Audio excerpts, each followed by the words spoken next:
The night was unusually quiet, as if the wind itself had grown tired of whispering through the trees. Elena sat on the creaky porch of her small, aging house, clutching a chipped mug of tea she barely tasted. She lived on the edge of town, where the street lamps ended and the forest began, and solitude had long become her only companion. Years ago, her husband had passed away in a tragic accident, and her grown children had moved far away, chasing lives that had no room for their mother's loneliness. The neighbors spoke kindly when they saw her in the market, but no one lingered. No one ever did, she sighed, staring at the gravel road that wound past her house into the shadows of the woods. That was when she noticed movement, slow, hesitant, almost spectral. At first, she thought it was a trick of her tired eyes. But then the figure stepped into the weak glow of the moon.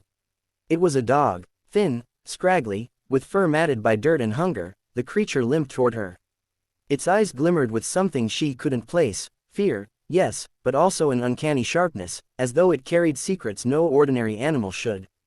Elena's heart softened. She had always loved dogs, though she hadn't owned one since childhood. "Hey there, little one," she whispered, setting her cup aside and kneeling carefully on the porch. The dog paused, ears pricked, body tense. Then, almost reluctantly, it stepped closer. Its ribs showed under the pale light, and Elena felt a pang of guilt, as if her solitude had blinded her to suffering happenings so close to home. She reached out a hand, expecting it to shy away, but instead, the animal nudged her palm with its cold, wet nose. "You must be starving," she murmured, rising to fetch scraps from her kitchen. When she returned, the dog was waiting by the edge of the porch, tail low but wagging faintly. It devoured the food in seconds, then fixed its sharp gaze on her again. But instead of curling up or leaving, the dog barked, once, sharp and insistent, before trotting down the road. Then it stopped, looked back at her, and barked again. Elena frowned. "You want me to follow?" The dog wagged its tail, barked once more, and padded toward the forest trail. Against every logical thought, Elena felt her chest tighten with curiosity. She grabbed her coat and a flashlight, muttering under her breath, "I must be insane." Yet her feet moved anyway, carrying her after the stray. The woods swallowed her almost immediately. The branches above tangled into a canopy that smothered the moonlight, and the silence was broken only by the crunch of leaves underfoot. The dog moved quickly but always within sight, glancing back every few steps as if making sure she followed. Elena's breath misted in the cold air, and her nerves grew sharper with each passing minute. After nearly 20 minutes, the dog stopped before a sagging structure half hidden by vines and shadows. An abandoned cabin. Elena's skin prickled. Everyone in town knew about the old cabin in the forest. It had been empty for decades, ever since the family who lived there vanished without explanation. Children dared each other to sneak close, but few ever did. Adults whispered it was cursed. The dog scratched at the door, then sat back, eyes never leaving her. Elena swallowed hard. She should have turned around, should have walked back to the comfort of her house and the safety of her porch. But something in the animal's stare, pleading, commanding, made her step forward. The door creaked open with unsettling ease, revealing darkness so dense it seemed alive. She clicked on her flashlight, the beam cutting through dust and cobwebs. The air smelled of rotten old wood. Her pulse raced. Inside, the cabin looked frozen in time. Furniture covered in sheets, shelves, thick with dust, broken glass glinting on the floor. Yet there was more. Strange markings lined the walls, symbols carved deep into the wood, glowing faintly as though lit from within. Elena gasped and stumbled back. "What on earth?" she whispered. The dog padded inside, unafraid, and barked sharply at a spot near the fireplace. Reluctantly, Elena followed, her flashlight beam shaking in her hand. On the stone hearth, half hidden by fallen debris, lay a small, rusted metal box. The dog pawed at it, whining insistently. Elena crouched, brushing away dust and rubble. She hesitated only a moment before pulling the box free. Its lock had long rusted, and with a bit of effort, she pried it open. Inside were papers, dozens of them, yellowed with age but still legible. She flipped through them, her eyes widening as she read. They weren't simple letters or journals. They were records, detailed notes about the town, its people, its land. But woven between mundane details were darker things, warnings about poisoned water, maps showing veins of something toxic buried beneath the soil, predictions of disasters that matched events from years past. Her hands trembled. Whoever had lived here had known something, something vital. Something dangerous. And at the bottom of the box, wrapped carefully in cloth, was a vial. The liquid inside shimmered faintly, glowing in the dim light. She didn't know what it was, but instinct told her it was important. The dog barked again, sharp and urgent, pulling her from her thoughts. She stuffed the papers and the vial into her coat, heart pounding. Questions tumbled in her mind. Who had written these notes? Why were they hidden? And why had this dog, this strange, insistent creature, led her here? As she stepped out of the cabin, clutching the box, she noticed something that made her blood run cold. In the distance, beyond the trees, she could see the faint orange glow of smoke rising from the town. The dog growled low, then darted ahead, as if urging her to hurry. Alina's feet moved before her mind caught up. She didn't know what was happening, but she could feel it deep in her bones. What she carried wasn't just relics of the past. It was the key to saving the future. And somehow, this dog knew it all along.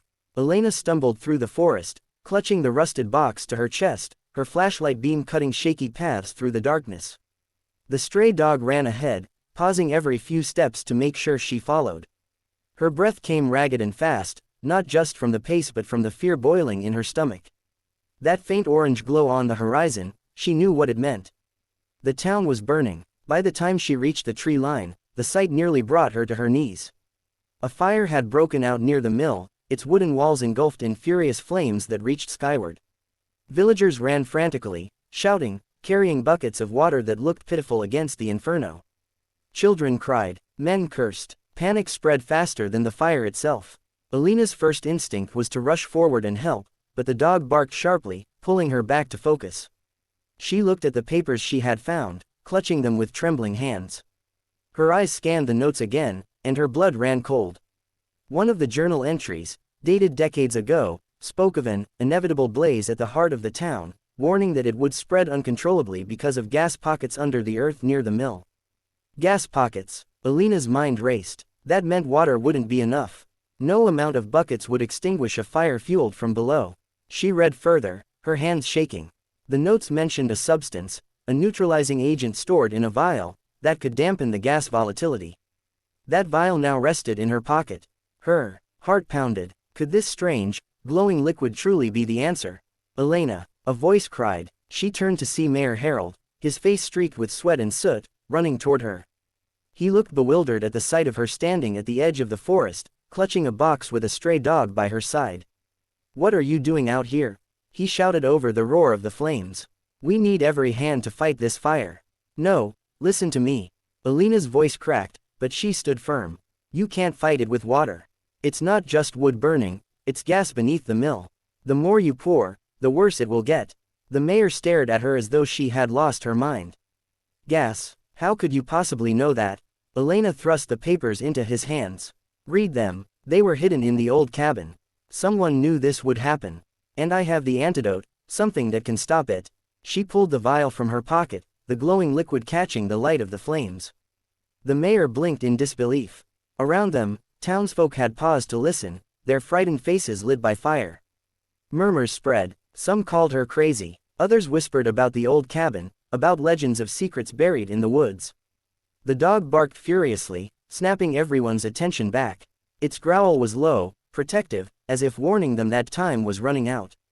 Elena steadied herself. She had spent so many years unseen, unheard, fading into the background of the town's life. But now every eye was on her. For the first time in years, her voice carried weight. "We don't have time to argue," she said firmly, surprising even herself. "We need to pour this directly into the heart of the fire, where the gas is feeding it. It's the only way." The mayor hesitated, torn between disbelief and desperation. Then another explosion rocked the ground as flames burst higher, forcing his decision. He clenched his jaw, nodded once, and barked orders. "Clear a path. We're doing it her way." The crowd parted, forming a narrow corridor toward the inferno. Elena gripped the vial, her hands slick with sweat. The dog ran at her side, growling at anyone who got too close. The heat grew unbearable as they neared the mill, the air shimmering with fire. With trembling fingers, she uncorked the vial. The glowing liquid pulsed faintly, almost alive, and a sharp, metallic scent filled her nose. She whispered a silent prayer and hurled the contents into the heart of the flames. For a heartbeat, nothing happened. Then, As though the fire itself had taken a deep breath, the roar lessened. The flames recoiled, shrinking back from the mill's core. A strange hiss filled the air as smoke thickened, darker and heavier than before. People gasped, shielding their faces. Moments later, the inferno began to collapse inward, dying faster than anyone had thought possible. Within minutes, what had threatened to consume the town was reduced to smoldering embers and thick smoke. Silence fell. The villagers stared in shock, their eyes wide, their faces lit not by fire but by awe.